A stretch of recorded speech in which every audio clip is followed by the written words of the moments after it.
আজকে সব থেকে বড় খবরটি ভারতীয় ক্রিকেটের শিবির থেকে। শ্রেয়াস আইয়ারের চোটের খবরে উদ্বেগে রয়েছে গোটা দেশ। বাঁ পাঁজরের নিচে তিনি মারাত্মক আঘাত পেয়ে হাসপাতালে ভর্তি রয়েছেন। পরিস্থিতি এতটাই গুরুতর যে প্রথমে তাকে আইসিইউতে রাখা হয়েছিল। এখন প্রশ্ন, কবে মাঠে ফিরবেন এই তারকা ব্যাটার? আগামী বিশ্বকাপে কি তিনি খেলতে পারবেন? প্রথমে জেনে নেওয়া যাক আঘাতের বিস্তারিত খবরে। বিসিসিআই এর তরফ থেকে জানানো হয়েছে শ্রেয়াসের বাঁ দিকে পাঁজরের নিচে আঘাত লেগেছে। আঘাতটি সামান্য হলেও তার পাঁজর স্ক্যান করার পর আসল জিনিস ধরা পড়েছে। তার প্লীহায় আঘাতের চিহ্ন খুঁজে পেয়েছেন।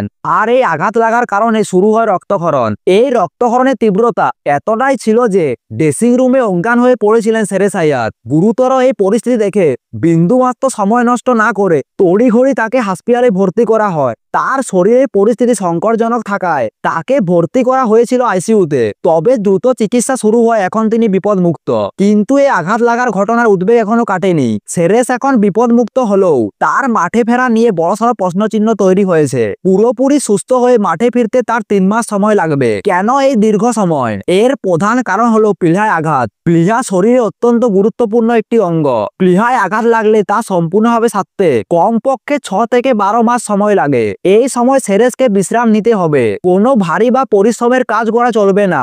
শরীরে কোনো আঘাত লাগানো চলবে না, কারণ চিকিৎসকরা সতর্ক করেছেন সামান্য আঘাত লাগলে ফের রক্তক্ষরণ হতে পারে, যা আবারও তাকে সংকটের দিকে ঠেলে দিতে পারে। শ্রেয়াসের চোট শুধু তার বর্তমান সিরিজ নয়, আগামী দিনের খেলার সূচিতেও বড়সড় ধাক্কা দিতে পারে। এই চোটের ফলে ক্যারিয়ারে একটি বড়সড় প্রশ্নচিহ্ন তৈরি হয়েছে।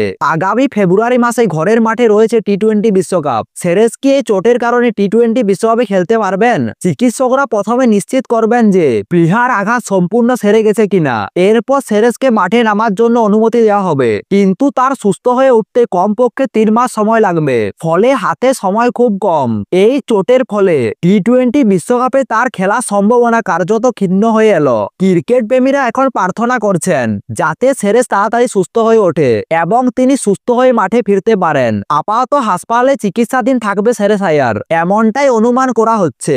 সম্পূর্ণ সুস্থ হলে তিনি হাসপাতাল থেকে ছাড়া পেয়ে দেশে ফিরতে পারবেন, কিন্তু দেশে ফিরলেও তাকে আগামী 3 মাস চিকিৎসকদের কড়া পর্যবেক্ষণে থাকতে হবে। শ্রেয়াস আইয়ার শুধু একজন ভারতীয় ক্রিকেটার নন, তিনি দলের অন্যতম সেরা ভরসা। তার এই চোট নিঃসন্দেহে ভারতীয় দলের শিবিরের জন্য একটি বড়সড় ধাক্কা। তবে আপাতত সব থেকে বড় বিষয়টি হলো তার দ্রুত সুস্থ হয়ে ওঠা।